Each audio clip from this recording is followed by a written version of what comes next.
पीताम्बरा परिवार, गुरु माता, बेना सिस्टर को मेरा प्रणाम। मैं राजस्थान से हूँ गुरु माँ। मैंने मेरा फर्स्ट यक्षिणी योगिनी कुंडली जागृत के ऊपर अनुभव रिकॉर्ड करके आपको भेजा है।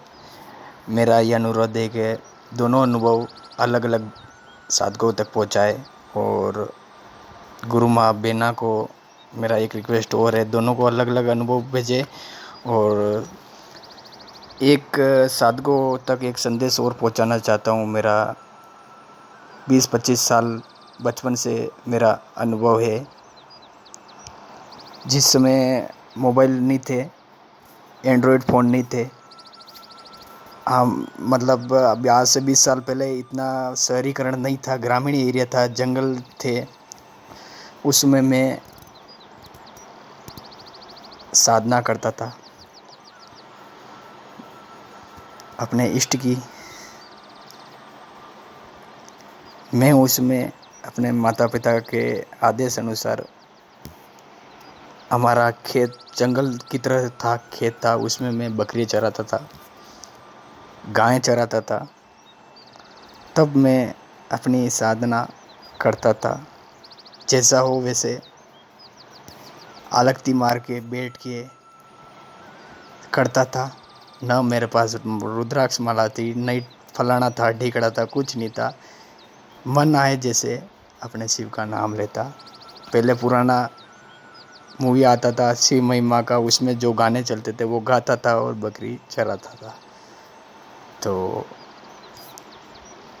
ऐसे गाने गाते गाते खेत में मुझे एक पत्थर मिला। उस पत्थर को मैंने पहले उसकी गड़े वगैरह करके शिवलिंग की भांति उसको बना दिया मैंने। फिर वो बकरी का दूध उस पे चढ़ाता था, न उसकी स्थापना कर दी मैंने। मैं साधना करता था और ओम नमः शिवाय का जाप करता था, आंखें बंद करके करता था। ऐसे करते करते मेरे को कई साल हो गए, इसे ही प्रक्रिया करता रहता था, नाचता था, कूदता था। उस शिवलिंग को मैं घर पे लेके आ गया। एक बार घर पे लेके आ गया और अपना तस्वीर था हमारा एक दुकान, तो वहाँ पर मैं भी ये साधना करता था। शिवलिंग एक पुराना पिताजी लेकर आए थे, पुराना शिवलिंग, उसके पास उसको बैठा दिया था। तो हमारे उसमें एक दुकान था किराने का। तब हम 3 भाई थे, मैं सबसे छोटा बड़ा हूँ। तो दुकान चलाता था किराने का। तो उस किराने की दुकान में भी मैं फूल वूल सजा देता था शिव प्रतिमा के ऊपर, और कमरे में भी शिव जी बैठे, दोनों तरफ मैं करता था। मुझे पता नहीं था, ये मेरा फर्स्ट पहला एक्सपीरियंस है महादेव शिव के ऊपर। तो मुझे प्रभु का वहाँ का दीपक था पीछे वाले कमरे का, मुझे पता नहीं था, वो बुझ गया। वो दीपक की लो मेरे पास दिव्य ज्योति निकल के आ रही है, दौड़ी हुई मेरे पास आई, दुकान में आ गई। मैं दुकान में आया, पीछे घूम के देखा तो दीपक की लो लल रही थी, पीछे आई थी। फिर अंदर जाके कमरे में देखा, मुझे पता नहीं था कि वो परमात्मा मेरे पीछे पीछे आ रहे। पता नहीं क्या था ये अनुभव हुआ मेरा। तो फिर मुझे लगा, देखा अंदर जाके दीपक बुझा हुआ और वो लो दीपक की मेरे पीछे पीछे आई शिव जी की, और वो लो आते ही जो दुकान के अंदर शिवलिंग था उसमें चली गई। आज से 20 साल बाद आज वही दुकान एक बहुत बड़ी शॉपिंग हॉल में परिवर्तित हो गई है। आज मेरा वो दुकान मैंने छोड़ दी, हम तीनों भाई को का बंटवारा हो गया, हम अलग अलग है। आज जो उस दुकान में रहता है वो बहुत पैसे वाला आदमी बन गया, उसी जोत की प्रभाव से। ये साधनाएं मैं करता रहता था। फिर वही टाइम मेरा समय निकलता गया। उस समय मैं 8वीं कक्षा में पढ़ता था। वही पिताजी का कहना मानता, बकरियाँ चराता था। बकरी पिताजी कहते थे कि बेटा बकरी चरा क्या, मैं ले जाता था। बड़े वाले भैया दुकान चलाते थे, मैं बकरी चराने निकल जाता था। बकरियाँ चराता, वही शिव महिमा वाले मूवी के गाने गाता था। वो शिव जी बैठ जाता, समय मिलता तब ओम नमः शिवाय मंत्र का जाप करता था। पता नहीं कब नींद आ जाती, पता ही नहीं चलता। एक बार की बात है, ऐसे ही बकरी चरा था, नींद आ गई, तब मुझे एक एहसास हुआ जैसे धरती हिली काँपी हो, कोई दिव्य आत्मा मेरे शरीर के अंदर घुस गई, ऐसा महसूस हुआ। मुझे पता ही नहीं चला, घुस गई अंदर। उसके बाद ऐसे प्रक्रिया करता रहा, चलती रही हमारी दिनचर्या घर की। मेरा काम रोज़ का बकरी चराने का था, पढ़ाई भी करता, ये काम करता था। कभी सूंकले की हेल होती है, मींगड़ियों की, पोइटे की तगारी भर के माथे पे तो के ले जाता था, हेल डालता था। घर का पिताजी का कहना तो मानना ही पड़ता है, करता था मैं। कभी पिताजी के पैर भी दबाता था। तो एक बार मैं बीमार हो गया, टाइफाइड हो गया मेरे को। डॉक्टर ने बोला ये लड़का आपका बचेगा नहीं, मर जाएगा। पिताजी ने हॉस्पिटल में भर्ती कराया, कल्पना नर्सिंग होम उदयपुर में। वहाँ पर भी कम से कम पिताजी का 10,000 रुपये का खर्चा हो गया, आज से 20 साल पहले। उसमें 10,000 रुपये बहुत होते थे, बहुत वैल्यू थी 10,000 रुपये की। कैसे भी करके मेरे लिए किया। कम से कम 20-30 ड्रॉप सड़ी थी पानी की, मेरे ग्लूकोज की। तो मैं लेटा हुआ था हॉस्पिटल में। हाँ, लेटने के बाद घर पे आया था। उसके बाद में सो रहा था, पसीना हो गया था मेरे शरीर से, और मुझे ऐसा लगा कि मेरे कमरे के अंदर प्रकाश विद्यमान है। मेरे शरीर के चारों ओर प्रकाश ही प्रकाश दिख रहा था, और एक आंखें बंद थी। मैं सोया था, मुझे याद है। बंद आंखों में मेरे सिर के ऊपर बहुत बड़ा विस्फोट हुआ,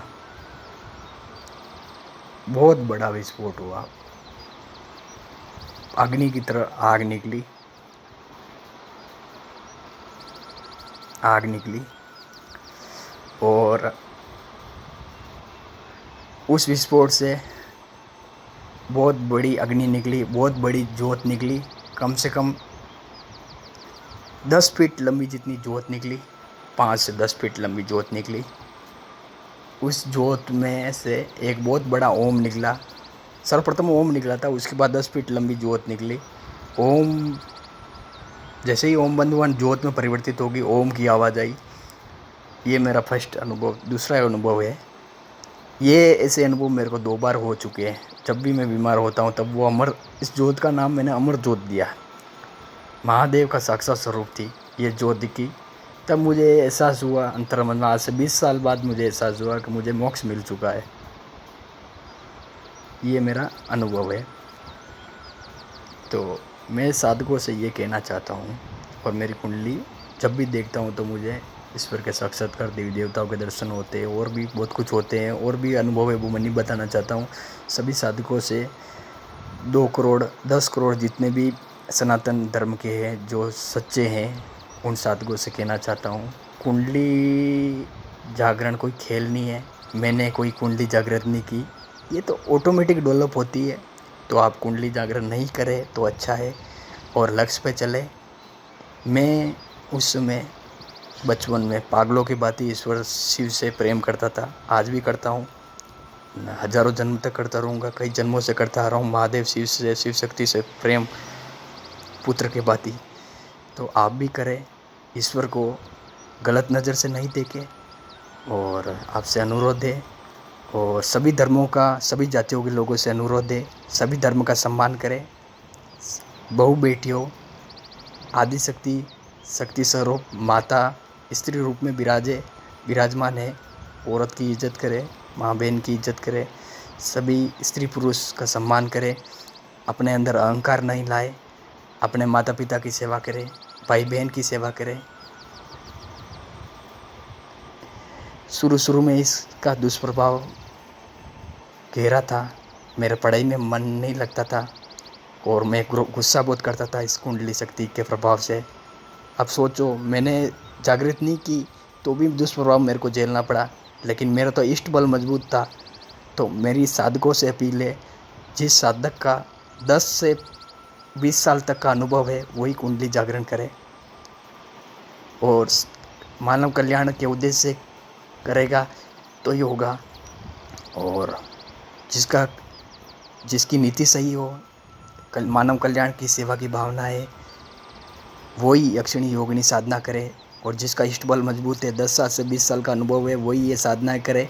और मैं अपना यक्षिणी योगिनी महादेव की और भी साधनाएँ की है, और भी अनुभव हुए, वो सारे मैं अनुभव शेयर नहीं करूँगा। ये मेरा छोटा सा अनुभव है, वो शेयर कर रहा हूँ। और ईश्वर की कृपा से मुझे साक्षात्कार वगैरह, साक्षात ईश्वर परमेश्वर के दर्शन हो जाते हैं। मुझे किसी की ज़रूरत नहीं है। सबसे अपील यही करता हूँ कि ईश्वरी शक्ति को कोई खेल नहीं समझे, वो कोई, और सभी, मैं किसी का नाम नहीं ले रहा हूँ, जो भी अमीर लोग हैं, पैसे वाले हैं, मैं किसी के लिए नहीं कहना चाहता हूँ, लेकिन जो भी है, कभी घमंड ना करे, अभिमान ना करे। क्यों? आदमी जितना भी, मेरा जो अनुभव है, पैसे वाला होता है चाहे गरीब होता है, उसका स्वाहा अंतिम राख में ही होता है। मेरे महादेव ने ये मुझे कहा है। इसलिए कभी भी अमीर आदमी को, भले बिल कोई भी गेस्ट की औलाद, बिल गेस्ट की औलाद हो, अभिमान नहीं करना चाहिए। पैसा तो हाथ का मेल है, आज है कल नहीं है। सबसे बड़ी सत्ता ईश्वर की सत्ता है। इसलिए प्रेम से रहे, ईश्वर प्रेम करे, और वही सबसे बड़ी पूंजी है ईश्वर स्मरण की, जो अपने साथ मृत्यु पश्चात साथ में जाती है। बाकी पैसा, गाड़ी, बंगला, बैंक बैलेंस सब यहीं रह जाएगा। और मोह माया के चक्कर में नहीं पड़े। यक्षिणी योगिनी साधनाएँ एक माया है, आप करो, सही नज़र से करो, मानव कल्याण के रूप से करो, मोक्ष की भावना से करो, ईश्वर उद्देश्य की भावना से करो तो कल्याण है। बाकी साधक गलत नज़र से करेगा तो उसका विनाश निश्चित है। जय माता दी। ओम नमः शिवाय।